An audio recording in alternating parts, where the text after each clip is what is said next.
Good afternoon, and allow me to greet you on behalf of the Central Eastern European Network for Gender Issues. We've been a part of this process, and I congratulate the organizers. I also congratulate you for participating consistently. My two colleagues here are going to talk about feminism and gender equality in a panel, but let me just give you a glimpse of what we see as issues on gender equality as the CE Network for Gender Issues, as well as through our discussions at the Cultural School, where we are actually talking about transforming our societies to be more just, to more be equal, to be more responsible, to show more solidarity and social justice. Gender equality, when we speak about it, we very often say gender equality and we think about women, the equality of women, but it's a much broader context. It is actually a concept looking at the differentiated approaches that we should have to the different interests and positions of men and women in society and the LGBTQ community. And therefore, let us overcome that of looking at gender equality in a silo. It is not a silo. It ebbs and develops depending on how the society is feeling, how our society politically, socially, economically is progressing. What are the political and ideological underpinnings of our moment? This moment, we are actually in a bad shape.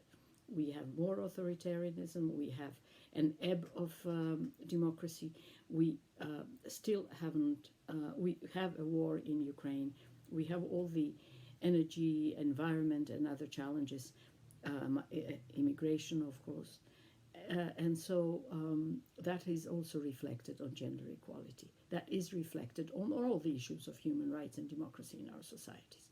Let me remind you that actually the concept of feminism is the concept that the labor movement, the progressive movement, the socialist, social democratic movements have launched, and we have fought for them, and we have should be very proud of what we have achieved. But we should also be vigilant that there are these undermining forces of the right and the conservative right, the far right, that are constantly undermining both our democracy and of course women's rights. And women's rights are always the first to go. If you look at reproductive rights today and the assault on sexual and reproductive rights, that is actually showing us where our society is and what needs to be done.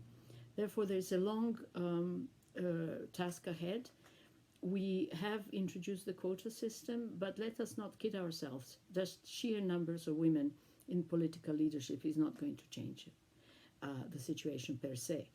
It is an important part of affirmative action, but we also have to be aware of the fact that we constantly need to unpeel those concepts of gender equality, of the quota as an intermediate measure to our leaderships, so that we really get a buy-in and this whole process doesn't end up only on paper, but rather is implemented.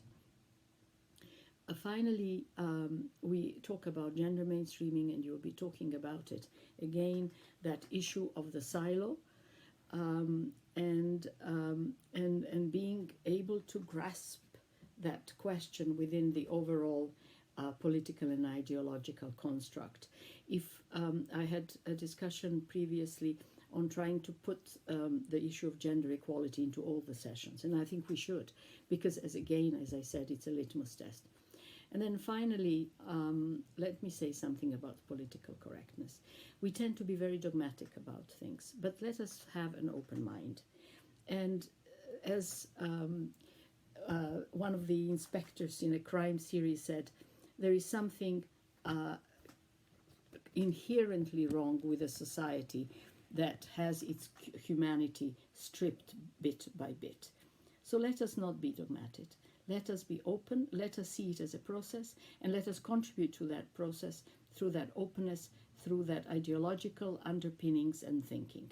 And I wish you all the best in your endeavors, and do contact us, contact me individually or collectively, and we will answer your questions and be there with you to help you as you go along in your political life and your social activism. All the best.